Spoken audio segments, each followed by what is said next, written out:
एक भाग को हम लेते हैं और वहीं को हम आज हम उनका विषय रखते हैं। तो मेरे प्यारे भाई और बहनों, पौलुस का यह दूसरा चिट्ठी है। पहला चिट्ठी रोमी है, दूसरा चिट्ठी कोरिन्थ पहली पत्री और तीसरा दूसरी पत्री है। तो आज हम दूसरी पत्री में से आज कोरिन्थियों के नाम जो चिट्ठी लिखा उनमें से हम मालूम करने जा रहे हैं। तो आइए शीर्षक में हम देखते हैं कि इस्राएल के इतिहास से चेतावनी। अब इतिहास इस्राएल के इतिहास से चेतावनी में हम देखते हैं कि शीर्षक में जो चीज लिखा हुआ है उससे हम समझने का प्रयास करें कि इस्राएल जाति जो कि परमेश्वर का एक निज प्रजाति है और निज प्रजा होने के कारण परमेश्वर उनके साथ था। और आज उनके इतिहास को हम देखते हैं और उनके इतिहास से आज हमें सीखने की आवश्यकता है। आज वह हमारे लिए एक चेतावनी देती है, क्योंकि हमने वचन में अभी पढ़ रहा था कि अंतिम समय, जगत के अंतिम समय में रहते हैं। अर्थात 11 से हम पहले देख लेते हैं। परंतु ये सब बातें जो उन पर पड़ी दृष्टांत की रीति पर थी और वे हमारी चेतावनी के लिए जो जगत के अंतिम समय में रहते हैं लिखी गई।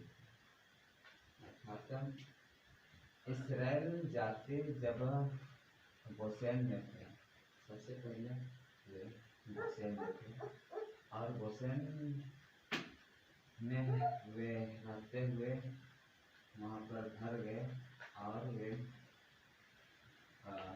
मिस्र के बंधुआई में चले गए। और मिस्र के बंधुआई में चलने के बाद उनको मूसा के द्वारा वहाँ से परमेश्वर निकालता है और मूसा को नियुक्त करता है। तो मेरे प्यारे भाई और बहनों, आज उनके इतिहास को हम देखते हैं। यहाँ पर हम देखते हैं इस्राएल का इतिहास। तो वहाँ से हम इतिहास को जब देखेंगे हम कल्पना करेंगे कि उनका इतिहास किस तरह से था।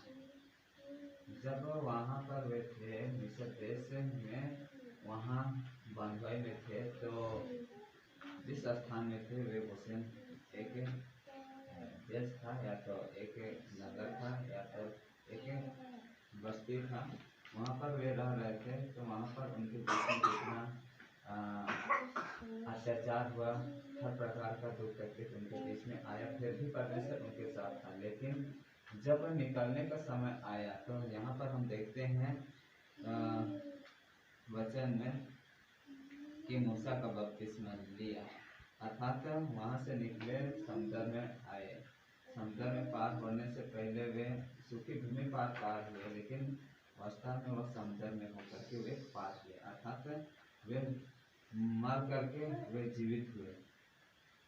जैसे मूसा का मतलब भी हम देखते हैं कि जल में से निकाला हुआ। मूसा का अर्थ होता है जल में से निकाला गया। तो मेरे प्यारे भाइयों और बहनों, आज हम भी जल में से निकाले गए लोग हैं। आज इस मसीह आज हम सबों को अपने लहू द्वारा हमें मोल लिया है। बपतिस्मा के द्वारा हम उसके साथ गाड़े गए और उसके लहू द्वारा आज हम मोल लिए गए हैं।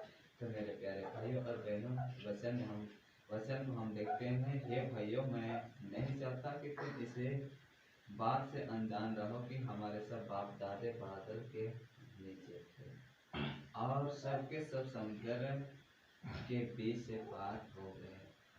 अर्थात बादल के नीचे, बाप दादे बादल के नीचे थे। तो बादल का यहाँ पर अर्थ होता है कि परमेश्वर का आत्मा उनके साथ था, यानी कि उनकी छत्र छाया में थे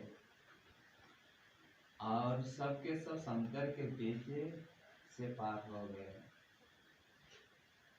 और सबने बादल में और समुद्र में मूसा का बपतिस्मा लिया। मैं अभी बताया कि मूसा जल से निकाला हुआ मर करके जीवित हुआ, अर्थात समुद्र या तो कोई पानी में किसी व्यक्ति को डाला जाता है तो वह मर जाता है, कोई भी जीव जंतु क्यों ना हो, लेकिन वह पानी के अंदर जब चला जाता है तो वह मर जाता है। तो आज उसी प्रकार हम बपतिस्मा लिए हैं, अर्थात जिस प्रकार भी आज हमारा विश्वास, भले हम डूब करके बपतिस्मा नहीं लिए हैं, छिड़काव का बपतिस्मा लिए हैं, परंतु आज हमें विश्वास लेने की आवश्यकता है कि आज जिस बपतिस्मा को जो बपतिस्मा हम लिए हैं वह बपतिस्मा एक समर्पण का बपतिस्मा है, अर्थात हम बपतिस्मा के द्वारा यीशु मसीह पर हम ढाले गए और यीशु मसीह में जिस प्रकार यीशु मसीह सामा के साथ जीवित हुआ तो आज उसी के साथ हम भी जीवित हुए, यही उसका अर्थ और मतलब है। तो मेरे प्यारे भाइयों और बहनों, जब वे मिस्र से कनान की यात्रा किया तो बीच में उनको भोजन दिया गया और भोजन मन्ना के रूप में दिया गया, परंतु वह एक आत्मिक भोजन है। अब यह आत्मिक भोजन क्या चीज़ है?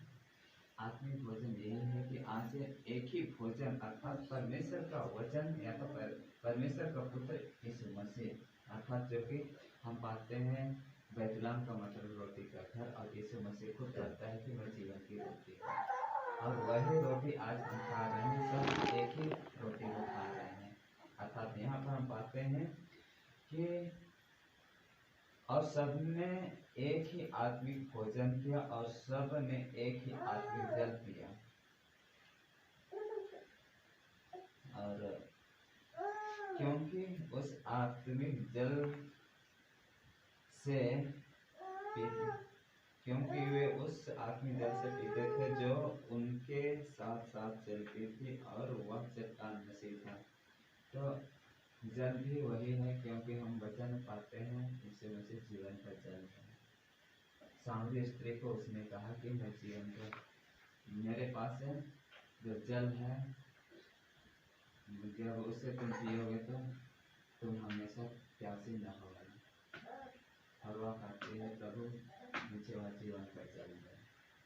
तो आज यीशु मसीह जीवन का जल भी है और वह भोजन भी है। उसने कहा कि मैं जीवन की रोटी हूँ।